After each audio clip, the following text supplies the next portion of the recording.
W poprzednim odcinku zarobiliśmy pierwsze pieniądze, a także przygotowaliśmy 2 pola. Jedno z nich zostało już zebrane. Marchewki okazały się prawdziwym strzałem w dziesiątkę. Zarobiliśmy mnóstwo pieniędzy w bardzo prosty sposób. Dzisiaj musimy to kontynuować. Witam was wszystkich bardzo serdecznie w drugim odcinku specjalnej serii granej na Flatmapie. Jest z nami trzech rolników. No znaczy jest ze mną 2 rolników, ponieważ ja jestem trzecim, więc jest nas w sumie 3 rolników. Jest Not Farming, jest Farming Genius, no i oczywiście ja, czyli Czarny Pan. Dzisiaj mamy zamiar zarobić zdecydowanie więcej niż wczoraj. Dzisiaj chcemy iść o krok dalej i zacznijmy od tego, że zrobię jeszcze jedno pole. Tym razem będzie ono większe. Była kiedyś reklama w telewizji takiej sieci komórkowej i tam był taki tekst: ograniczenia i limity nie interesują mnie. No i powiem wam tak, że chyba coś w tym jest, bo mnie też ograniczenia i limity dzisiaj nie interesują. Ograniczenia w zarabianiu pieniędzy, limity zarobionych pieniędzy na koncie, nie ma czegoś takiego. Dzisiaj lecimy po bandzie. Dzisiaj mam w planach przygotować coś, dzięki czemu stan konta bardzo mocno się zwiększy. No ale zacznijmy może od takich bardziej przyziemnych rzeczy. Wy zostawiacie teraz łapkę w górę i suba z dzwoneczkiem, kto jeszcze tego nie zrobił, bo mniej więcej 70% widzów, która ogląda teraz ten film, jeszcze mnie nie subskrybuje. I co? Wy nie chcecie obejrzeć kolejnych odcinków? Nie chcecie wiedzieć, co się tutaj będzie działo? Bo ja mam wrażenie, że tak. Pamiętajcie, że suba zostawiacie dla siebie, nie dla mnie. Sub jest dla was, żebyście wy nie przegapili kolejnych odcinków. No chyba, że nie macie zamiaru ich oglądać, to nie zostawiajcie suba, bo wtedy nie ma to żadnego sensu. Ja nie potrzebuję kolejnych. Ale to wy potrzebujecie, żeby was filmy Kurde. To wy potrzebujecie suba, żeby was filmy nie omijały. O! A ja teraz idę robić kolejne rzeczy. Widzicie, że Not Farming oraz Farming Genius są zajęci różnymi rzeczami. Ja zrespiłem sobie teraz taką malutką przyczepkę. Dlaczego malutką? Dlatego, że miała być tania. Wyjadę teraz na drogę, na ulicę, którą w ogóle zrobiłem, przygotowując tego save'a. O! Jest ciekawie, patrzcie. Not Farming jeździ i kosi trawę. No, jakby ktoś myślał, co Not Farming lubi robić najbardziej w farmingu, to tak, on lubi kosić trawę. Następnie Farming Genius tę oto zebraną trawę zamienia w takie malutkie bele. Ja mówiłem na to snopki, więc tak naprawdę oni są w swoim żywiole. I teraz my zbieramy to wszystko, żeby zarobić trochę pieniędzy. Ja wypożyczyłem sobie teraz najmniejszą przyczepkę od marki Szalek, by sprawdzić, czy będzie działał autoload. Te malutkie bele są takie jakby niewymiarowe. Wydaje mi się, że one są troszeczkę dziwne, dlatego że standardowe małe bele, które wychodzą z tej najmniejszej prasy marki Massey Ferguson, mają 700 litrów pojemności, a te mają tylko 500. I to jest, szczerze mówiąc, dla mnie dziwne. Nie wiedziałem, czy będzie to działać, więc wolałem to sprawdzić, by nie zrobić wtopy jak z tym Fordem we wczorajszym odcinku. Kto nie oglądał, to stracił, a kto oglądał, to doskonale wie, o co chodzi.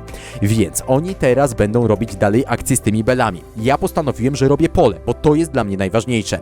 Oczywiście po wyjściu i odpięciu tej maszyny okazało się, że musiałem jeszcze raz uruchomić tutaj możliwość tworzenia pola.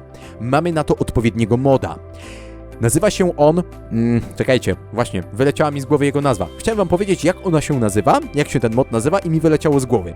Kurde, muszę sobie chyba kartki pisać, zanim ja będę mówił do was jakiś taki odcinek. Dobra. Cultivator, Field Creator, tak się ten modzik nazywa. Widzicie, czasem jest tak, że macie jakąś nazwę na końcu języka, chcecie ją powiedzieć, no ale trzeba powiedzieć całe zdanie, żeby miało to sens. Ja to wtedy mówię. I okazuje się, że w międzyczasie człowiek zapomni tej nazwy. No cóż, zdarzają się takie historie. Widzieliście przed chwilą tamtego Forda, jak nie to sobie cofnijcie film o kilka sekund. Ford nie był w stanie przejechać przez krawężnik, tam się troszeczkę przyblokował. No cóż, takie rzeczy też się czasem zdarzają. No, jeżeli ktoś jeździ tutaj od czasu do czasu, no to może się zahaczyć, zablokować o taki właśnie krawężnik. No cóż, czasami takie historie też mają miejsce. Ja generalnie przygotowywałem tego save'a w taki sposób, żeby zacząć całkowicie od zera, ale jak już zacząłem tutaj dodawać różnego rodzaju mody, zwłaszcza te, które w ostatnim czasie zostały dodane do farminga, to pomyślałem sobie, o nie. My tu zrobimy coś naprawdę grubego. My tu zrobimy prawdziwe imperium. A co jest najważniejsze w imperium? Drogi, bo jeżeli nie ma dróg, to nie ma po czym jeździć, więc zrobiłem sobie, słuchajcie, malutkie skrzyżowanie i dzięki temu teraz mamy piękny punkt startowy. Dobra, idziemy do sklepu, bo kolejne maszyny trzeba teraz wypożyczyć, kupić albo jakoś inaczej ogarnąć. W ogóle to zacząłem się zastanawiać, co my jeszcze mamy w tych ręcznych wózkach, bo ich tu jest naprawdę dużo. Na ten moment zacząłem się też zastanawiać, jakie kolejne rośliny moglibyśmy posiać lub posadzić na naszych polach. No i powiem wam tak, bardzo ciekawie wygląda cena groszku. Tylko ja nie wiedziałem, ile groszku, słuchajcie, jest z 1 hektara, a to jest bardzo ważna informacja, bo zaraz dojdziemy do wniosku, że najbardziej opłacalna to by była soja, bo soja ma najwyższą cenę. I wiecie co? A guzik, dlatego że soja to jest najbardziej bezsensowna uprawa, jaką moglibyśmy w tym momencie zrobić. I ja wiem, że w komentarzach zaraz rozpęta się burza, ja wiem, że za chwilę w komentarzu zaraz ktoś przyjdzie i powie: no czarny panie, jak ty możesz krytykować soję? Przecież soja jest najlepszą rośliną, jaką tylko można mieć w Farmingu 25, bla bla bla bla bla. A ja nie cierpię soi w Farmingu 25 nie dlatego, że brzydko rośnie, tylko dlatego, że się nie opłaca. I jeżeli ktoś mi przyjdzie i powie, że w naszej sytuacji soja jest opłacalna, to niech stąd wyjdzie. A wiecie dlaczego? Dlatego, że soi w żadnym wypadku nie można przetworzyć. Nie ma w podstawce gry żadnego moda, nie ma w podstawce gry żadnej fabryki, która pozwalałaby przetwarzać soję. Jeżeli macie moda, który pozwala na tej soi zarobić więcej, to świetnie. Soja nie generuje też słomy. I to jest kolejny problem. Każde ziarno, każde zboże jest bardziej opłacalne od soi w przeliczeniu na hektar. Oczywiście soja ma sens, jeżeli macie na przykład 200 hektarów i nie chce się wam co chwilę jeździć i tego odwozić. Wtedy to ma sens i wtedy jak najbardziej ja to rozumiem. Ale jeżeli my tutaj mamy kilka hektarów, albo nawet jeszcze nie, i przyjeżdżacie i na przykład mówicie mi: zasiejcie se soję, no to we mnie po prostu się zaczyna gotować. Dokładnie tak jak w tej sytuacji. Czy wy to widzieliście, co zrobił w tym momencie Farming Genius? Powiedziałem: siejemy groszek. A on posiał marchewkę. A teraz zaczął siać fasolkę.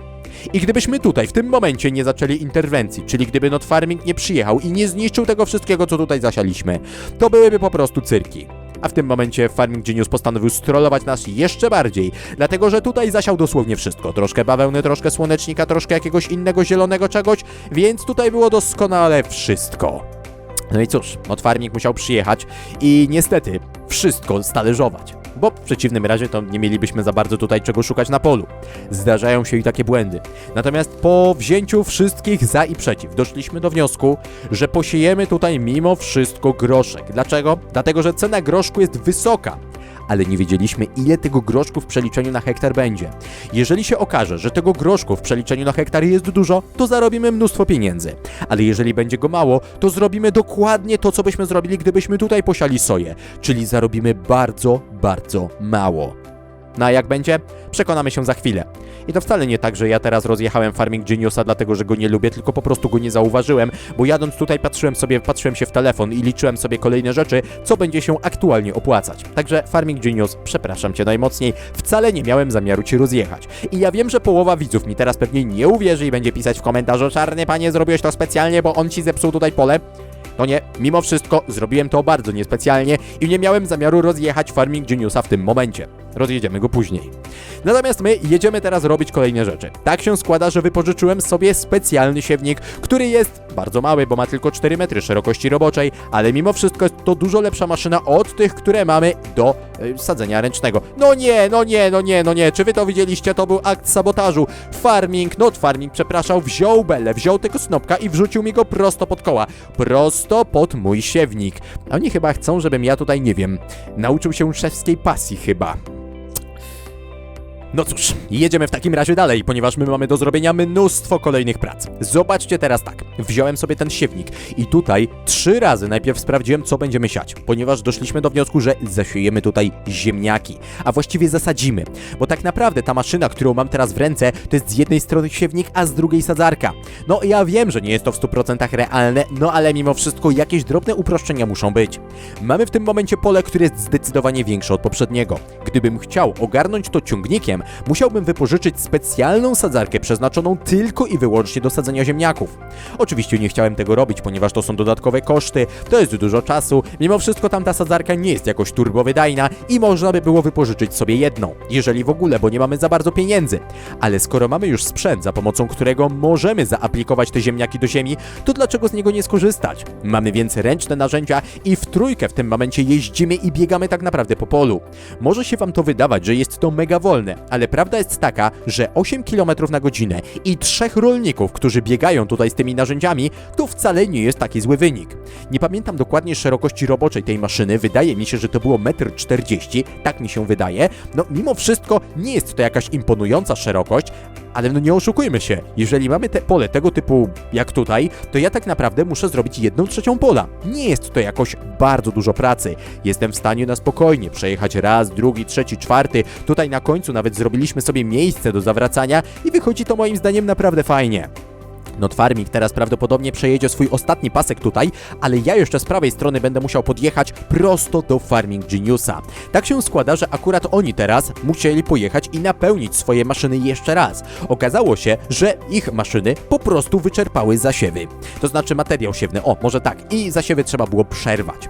Okazało się, że na szczęście mieliśmy dość sporo jeszcze tego materiału siewnego, tych nasion, gdzieś tutaj w sklepie. Aha, w ogóle to ja postawiłem tutaj taki znak, nie wiem czy zwróciliście na to uwagę, ale tutaj tych znaków jest bardzo, bardzo dużo, troszkę tak jak w jakimś, nie wiem, miasteczku. I jeden z tych znaków jest taki kluczowy, bo pewnie zastanawiacie się, dlaczego tu jest taki pomarańczowy prostokąt, czy tam żółty, w zależności od tego, jak na to spojrzeć. Odpowiedź jest prosta. Wziąłem specjalne linie, które też chyba już wam pokazywałem na kanale, a jak nie, to pokażę za jakiś czas. I tymi liniami wymalowałem prostokąt i postawiłem tam taki kluczowy znak. No parking tractors here, czy coś takiego. Chodzi o to, że zakaz parkowania traktorów. A Notfarming przyjechał i zaparkował. No oczywiście może nie widział tego znaku, może zrobił to z premedytacją, nie wiem, ale chodziło mi o jedno. Żeby obszar wokół sklepu zawsze był wolny, żeby można było wypożyczać maszyny. No dlaczego zaparkował, nie wiem, no ale prawdopodobnie on przyjdzie i za chwilę weźmie ten traktor, a ja w tym momencie pojechałem sobie na pole i zacząłem siać pszenicę. Czyli coś, co jest takim klasycznym początkiem serii od zera. Wiecie już na pewno, że my w tej serii poszliśmy zupełnie pod prąd. Nie zaczęliśmy ani od drzew, ani od robienia kiszonki, tylko zaczęliśmy tak naprawdę od marchwi. Na marchewce zarobiliśmy pierwsze pieniądze, które były naprawdę duże. Teraz jednak będziemy chcieli zrobić tutaj pszenicę. Zapytacie po co? No przecież nie po to, żeby sprzedać pszenicę, bo to by było bez sensu. No nie będziemy zarabiać na pszenicy w ten sposób. O, Farming Genius przyjechał mi pomóc, bardzo miło z jego strony. No co prawda teraz widzicie, jaka jest duża przepaść pomiędzy moją maszyną a jego, no ale jeżeli na przykład Notfarming by tutaj jeszcze przyjechał, to się okazuje, że wydajność tamtych dwóch maszyn jest bardzo porównywalna, chociaż nie, bo ja jadę 2 razy szybciej, to sorry, cofam co powiedziałem, ale mimo wszystko oni byliby w stanie zauważalnie pomóc mi tutaj w trakcie zasiewów tego dużego pola. Zrobiliśmy tutaj pole, które jest naprawdę duże, na którym będziemy mogli posiać pszenicę i później zebrać jej setki litrów. No dobra, setki litrów, może trochę więcej, myślę, że 1000. Na pewno 1000 litrów tutaj właśnie tej pszenicy będą i teraz pewnie zastanawiacie się, co dalej. No bo na pewno my jej nie sprzedamy, tak po prostu. No nie robimy pszenicy po to, żeby ją wziąć i sprzedać do skupu, to by było bez sensu. Pszenica jest bardzo dobra, dlatego że można z niej zrobić mąkę. Można ją wrzucić do zagrody dla kur, mogą ją zjeść kury, czyli będziemy mieli jajka, więc na pewno jakoś tę pszenicę będziemy musieli przetworzyć, ale jak i co z niej zrobimy, na to pytanie jeszcze dzisiaj wam nie odpowiem, bo po prostu nie wiem. Musimy jednak to wszystko ładnie obsiać. Farming Genius robi kolejną nawrotkę, a ja w tym momencie przejeżdżam już delikatnie w lewo. Notfarming przyszedł nam pomóc. Widzicie? Oni tak naprawdę teraz zrobili jeden, drugi przejazd, a to znowu oznacza, że ja będę miał kilka mniej przejazdów do wykonania. Mimo tego, że ich maszyny są zdecydowanie mniejsze, zdecydowanie wolniejsze, co za tym idzie mniej wydajne, to ja mimo wszystko bardzo odczuwam ich pomoc. I to jest bardzo dobra wiadomość, że oni tutaj przyjechali. Gdyby to ode mnie zależało, gdybym miał dużą ilość pieniędzy, na pewno wypożyczyłbym sobie zupełnie inny sprzęt do robienia takich rzeczy, jakie robię teraz. Na pewno bym ogarnął zdecydowanie większy siewnik, maszynę, która by była bardziej wydajna, która pozwalałaby mi zasiać to wszystko zdecydowanie szybciej i sprawniej. No ale niestety, nie mamy pieniędzy, to jest seria od zera, tu zaczynamy bez niczego, tu zaczynamy tak naprawdę tylko z kilkoma podstawowymi narzędziami, mamy odrobinę terenu, na którym nie ma nic i dopiero teraz musimy tak naprawdę wszystko zrobić od zera. No. I teraz się tak zaczynam zastanawiać właśnie, co będziemy robić dalej, co powinienem tutaj zrobić. Mamy godzinę 16, wypadałoby, wydaje mi się, już po prostu przewinąć troszkę czasu. Chłopaki zrobili tutaj bardzo dużą ilość, widzę, że beli. Chciałem powiedzieć, że robili te bele, takie malutkie, te snopki, zarabiali cały czas na tym pieniądze, a tu się okazuje, że oni poszli teraz w kiszonkę. Nie wiem, czy wy to widzieliście, ale faktycznie tutaj zaczęli robić kiszonkę. Pojawiła się na naszym gospodarstwie specjalna praso-owijarka, maszyna, dzięki której jesteśmy w stanie zrobić owinięte bele za jednym razem, za jednym przejazdem. No, jest to naprawdę coś fajnego. Ja chyba w swoim życiu zrobiłem teraz jedną pracę, która naprawdę jest taką jedną konkretną robotą, którą robię od samego początku do końca, bez marudzenia, bez pomocy pracownika, bez nikogo innego. Po prostu sam biorę siewnik i jeżdżę tam i z powrotem przez wiele razy. Nawet jakoś to wychodzi. Wydaje mi się, że nawet dobrze. Dobra, gdzie jest ten Farming Genius? Ponieważ ja postanowiłem, że tym razem go faktycznie muszę jakoś rozjechać za to, co zrobił wcześniej. Nie no, żartuję, nie będę mu się odgrażał za nic, ale mimo wszystko, jakbym go tak delikatnie zahaczył tutaj, to by na pewno było śmiesznie. Przynajmniej dla niektórych. A niektórzy powiedzą, że to jest cringe i w ogóle. Także napiszcie w komentarzu, co na ten temat myślicie. A ja w tym momencie jadę i kończę tutaj ostatnie przejazdy, bo wszystko wskazuje na to, że muszę przejechać jeszcze jakieś 2-3 razy i wszystko będzie ogarnięte. Naprawdę Farming Genius bardzo mi tutaj pomógł. Przepraszam, nie chciałem cię rozjechać tym razem, myślałem, że się cofniesz. Także mówię całkowicie szczerze, natomiast byłem przekonany, że jednak zajmie nam to troszkę więcej czasu. Pole jest bardzo duże, ale jakoś nam udało się to ogarnąć. Nie, no teraz to już cofaj, to teraz to już naprawdę duży, może więcej. No, ale pięknie zasialiśmy sobie całe pole, wszystko jest ok i teraz możemy tylko czekać, aż pszenica nam wyrośnie. W międzyczasie pasowałoby się zastanowić, co zrobić z tym traktorem. Jak widzicie, tu jest Ford, który wiadomo, co jest Ford dla niektórych, natomiast przede wszystkim jest to maszyna, która okazała się być największą wtopą jak na razie tej serii. Dlaczego? Dlatego, że niestety, ale ten konkretny sprzęt ma jedną zasadniczą, dużą wadę. Chodzi tutaj o to, że ten sprzęt ma konkretny zaczep, który niestety nie do końca się chce sprawdzić w połączeniu z innymi maszynami. Po prostu, niektóre maszyny mają zaczep 3-punktowy, a tutaj takiego nie ma, no i efekt jest taki, że niestety, ale nie każda maszyna będzie pasować do tego Forda. Ford może jechać z maksymalną prędkością wynoszącą 22 km na godzinę. Wygląda na to, że prasa mogłaby jechać szybciej, natomiast jak widać, niestety, ale Ford szybciej już nie może. Jest to gigantyczny kolos, który jest dostępny w DLC Plains and Prairies Pack. To jest chyba najtrudniejsza nazwa DLC dla Polaka od początku w ogóle serii gier Farming Simulator. Natomiast uważam, mimo wszystko, że DLC jest bardzo dobre, ponieważ dostaliśmy dużo wielkich maszyn, które są świetnie wycenione, które po prostu opłaca się kupić. Mamy tutaj 360 koni mechanicznych za bardzo niewielkie pieniądze. Ten ciągnik kosztuje chyba 140 000, jeśli dobrze pamiętam, i to jest naprawdę świetna oferta. Bardzo mało pieniędzy trzeba wydać, aby mieć turbomocny ciągnik. Niestety płacimy czymś innym, czyli płacimy tym, że ciągnik jest bardzo wolny. Jest to typowy wół roboczy, a Farming Genius, jak widzicie, jedzie tutaj po lewej stronie. Ja mu zacząłem mrugać poganiaczami, bo oczywiście ten traktor jest w poganiacze wyposażony na wypadek, gdyby ktoś przede mną jechał 10 km na godzinę, bo nie wyobrażam sobie, by można było tym traktorem poganiać kogokolwiek na drodze publicznej. No chyba, że pieszego albo rowerzystę, który jedzie w tym momencie pod górę, bo prawda jest taka, że nawet średniej klasy rowerzysta jest w stanie jechać szybciej niż 22 km na godzinę po płaskim i to nawet na rowerze, który jest stary. No niestety taka jest prawda, 22 km na godzinę to nie jest prędkość, którą można zawojować jakikolwiek transport. Tyle, to nie wiem co może jechać, walec drogowy. No ale tutaj traktor, no ale cóż, jest to mocna maszyna, jest to prawdziwy kolos, a my teraz będziemy już za chwilę przygotowywać się do tego, żeby przewinąć czas. Farming Genius jedzie tutaj chyba z ostatnim paskiem, ja natomiast cały czas zbieram kolejne porcje trawy, robię z tego kiszonkę. Oczywiście w tym momencie owijam tylko belę, więc jeszcze kiszonka tutaj nie powstanie, ale kiszonka powstanie bardzo niedługo. 24 godziny i będziemy mogli to wszystko sprzedać jako kiszonkę. Będzie to na pewno bardzo opłacalne. Tutaj oczywiście zostaną pewne mijaki, nawet nie będę ich poprawiał, uważam, że nie ma to sensu, dlatego że za chwilę i tak ta trawa wyrośnie i będzie koszona tutaj po prostu jeszcze raz. Szkoda czasu teraz na to, żeby poprawiać każdy z mijaczków z osobna, tylko trzeba po prostu przewinąć czas i jechać dalej. Najważniejsze to się rozwijać i nie rozdrabniać na szczególnie takie elementy jak tutaj tego typu mijaczki, ale niektóre z nich trzeba było jeszcze usunąć, tak jak tutaj, po lewej stronie tego pola. Farming Genius pięknie skosił trawę, a ja teraz robię ostatnie bele. Czy to jest ostatnia owinięta bela? Jeszcze nie wiem, ale prawdopodobnie tak. Więcej trawy tutaj już nie będę zbierał. Mamy to ogarnięte. Tam chłopaki zbierają bele w jedno miejsce, by można było potem je wziąć i po prostu sprzedać. Widzicie, jak szeroka jest ta maszyna, jak duży jest ten ciągnik, jak on nie jest w stanie zmieścić się tutaj na drogę. No ale my teraz wzbiliśmy się na chwilę w powietrze. Powiedzmy, jest to takie ujęcie z drona i będziemy obserwować, jak wszystko na gospodarstwie zaczyna pięknie rosnąć.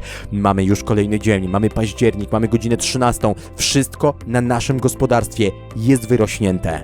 A my możemy zabrać się i zacząć to sprzedawać. Farming Genius wrzucił pierwszą belę. 75 zł. Śmiech na sali. Kolejna bela w tym momencie wylądowała tutaj. 1031. 1027. Słuchajcie, to jest po prostu słabe. To jest po prostu bieda z nędzą. Czy pamiętacie to, co było w Farmingu 22? Ile można było zarobić pieniędzy na jednej takiej beli? A widzicie, co jest teraz? Jaka to jest przepaść? Not Farming, myślałem, że tutaj przejedzie. Myślałem, że podskoczy na tych krawężnikach, że coś śmiesznego się wydarzy, ale on się zatrzymał, zgubił jedną belę, ominął te wszystkie krawężniki i dopiero teraz tutaj pojechał. Zarobiliśmy 6164 zł. I zostawię to chyba na chwilę bez komentarza. Tak, bo to jest bardzo mało. Kto pamięta serię z Farminga 22, to wie, że za takie bele bylibyśmy w stanie zarobić dużo więcej. To było niesamowicie opłacalne w Farmingu 22, a teraz nie opłaca się tego robić praktycznie. No chyba, żeby tylko i wyłącznie po to, by jakiekolwiek pieniądze zarobić. Wiadomo, kiszonka nadal opłaca się dużo bardziej niż trawa, ale mimo wszystko to jest tak słabo opłacalny biznes w Farmingu 25, że szkoda gadać. No ale dobra, przestańmy narzekać, bo zaczęliśmy zbierać teraz groszek. I właśnie w tym momencie zdałem sobie sprawę z tego, że zrobiliśmy chyba najgłupszą rzecz, jaką mogliśmy zrobić w tym momencie, bo groszek się nie będzie opłacał. Czy wy widzicie, ile my tego groszku zbieramy? Teraz to już powinna być jego pełna paleta. 2000 litrów, 2000 litrów, 2000 litrów. Wtedy miałoby to sens. Wtedy byłbym w stanie zarobić tutaj mnóstwo pieniędzy. A tak to będziemy sobie jeździć i zbierać ten bezwartościowy groszek, bo niestety nie zarobimy na nim praktycznie nic. I wiecie co? Tak sobie myślę. Taka w ogóle refleksja mnie naszła. Dlaczego Giants, jak dodaje kolejne uprawy do gry, to one są tak słabo opłacalne? No popatrzcie, mamy w Farmingu 25 groszek, fasolkę, szpinak i co tam jeszcze jest? Ryż, krótki i długi. Która z tych roślin jest tak naprawdę opłacalna? No ryż długoziarnisty okej, naprawdę spoko. Ryż krótkoziarnisty tak. Tylko że ten ryż wymaga tyle pracy, że jak sobie policzymy i weźmiemy pod uwagę, ile czasu trzeba poświęcić, żeby taki ryż uprawiać, żeby go mieć, to dochodzimy do prostego wniosku, że opłaca się robić tak naprawdę cokolwiek innego. No nie wiem, marchewka się opłaca. Tyle, że ciężko mi nazwać marchewkę nową uprawą. No bo przecież marchewka była w Farmingu 22, co prawda w DLC, ale była. I to nie była jakaś turbonowość teraz w 25, że dodali to, co było. Buraki czerwone, buraki cukrowe, też one są opłacalne, oczywiście cukrowe są już od Farminga 13. Buraki czerwone dodali teraz, bardzo fajne teraz, w sensie w 22. No i co jeszcze tam było? Pasternak. No, o pasternaku to tam mało kto pamięta, ale czym by się tu przejmować? Mimo wszystko, każdy z tych warzyw jest opłacalny. No ale zobaczmy teraz ziemniaki. Popatrzcie, my zarobiliśmy teraz na tym zielsku, na tym groszku tak małe pieniądze, że szkoda gadać. My zarobiliśmy na polu jakieś 7000 złotych. Słuchajcie, 7000 złotych za takie jedno pole. Przecież my dokładnie takie samo pole mieliśmy wcześniej i tam była marchewka i zarobiliśmy chyba 14 czy 15 tysięcy. No kurde, serio jest taka różnica. Dlaczego tak to wyglądało? Nie wiem. Czy my nie nawieźliśmy czegoś? Czy my o czymś zapomnieliśmy? Nie mam pojęcia. Ale przecież te ziemniaki też nie były jakoś nawożone. A zobaczcie, mamy teraz 1661 litrów. Przejechaliśmy po tym polu dosłownie tam i z powrotem. A ja teraz jadę sprzedać te ziemniaki. W ogóle to ta kopaczka mi się teraz zbugowała, więc ponarzekajmy na chwilkę na tą kopaczkę, bo nie wiem, czy widzicie, ale przypatrzcie się dobrze, ale ja nie widzę ziemniaków, które lądują do kopaczki. A co tu się wydarzyło? Patrzcie teraz na to. Ja nie widzę ziemniaków w kopaczce, a Not Farming był w stanie wyładować palety. A Farming Genius nie. I nie wiedzieliśmy, o co tutaj chodzi. Czy coś się zbugowało, czy coś się popsuło, czy coś się tutaj stało jakiegoś dziwnego. No ale ewidentnie Farming Genius klika sobie klawisz i klika i nic. A Not Farming klika i respi się paleta. Rozumiecie to? Jedna paleta takich ziemniaków to jest 1000 litrów właśnie tego drogocennego surowca, bo tak go trzeba nazwać. My teraz biegamy z tymi wózeczkami, z tymi małymi kopaczkami, kopiemy ziemniaki. Wygląda to nawet naprawdę dobrze i uważam, że naprawdę wygląda to fajnie, no możemy się przesunąć, tak naprawdę cofnąć jakieś 100 lat. O właśnie, Not Farming teraz zrespił mi tutaj dwie skrzynki. Ja pomyślałem sobie, dobra, to ja sobie też zrespię, będę sobie klikał klawisz i co? I wiecie co? I nic! I trzeba będzie pojechać i w takim razie to sprzedać jakoś inaczej, bo ja w ogóle tutaj mam taką jakby klapkę, którą możemy sobie otworzyć i ta klapka powoduje, że przez nią się wysypuje. Dlaczego tak? Nie wiem. Nie mam pojęcia. Patrzę tutaj na pomoc teraz nawet w lewym górnym rogu i absolutnie nie mogę jej rozszyfrować. Wygląda na to, że trzeba będzie włączyć tryb turbo, czyli po prostu złapać tą maszynę w ręce. No, teraz się klapka otworzyła, więc ja postanowiłem, że sprawdzę w takim razie rozwiązanie siłowe, czyli wysiądę z maszyny, zresetuję ją do sklepu i wezmę ją na pole jeszcze raz i zobaczymy, jak to będzie wyglądać teraz. Patrzcie, odpalamy maszynę, oczywiście trzeba ją jeszcze rozłożyć, no i teraz możemy ją odpalić i jedziemy znowu po 2 rządki, bo to jest kluczowe. Jak weźmiecie 3 rządki, to i tak ten rządek jeszcze będzie do wykopania, mimo tego, że już tych roślinek tutaj nie będzie. Ale naprawdę ziemniaczki nie zostaną tam wykopane, więc bierzemy zawsze 2 rządki, nie mniej, ni więcej. No i teraz Not Farming sobie tutaj jedzie, ja pomyślałem, pojadę tak troszkę środkiem, oczywiście z sensem, bo jak widzicie zostawiam tutaj kolejne 2 rządki dla Farming Geniusa, a sam jadę i tutaj kopię. Mam już 1500 litrów. To oznacza, że za chwilę, jeżeli ta maszyna będzie działać, będę mógł zrespić kolejną paletę. Tak mi się wydaje. Robię szybciutką nawrotkę i teraz lecimy dalej. Farming Genius i Not Farming robią kolejne rzeczy, a ja respię paletę ziemniaków. I wszystko wskazuje na to, że ta maszyna po prostu przed chwilą się zbugowała w taki sposób, że nie byłem w stanie wyładować właśnie ziemniaków.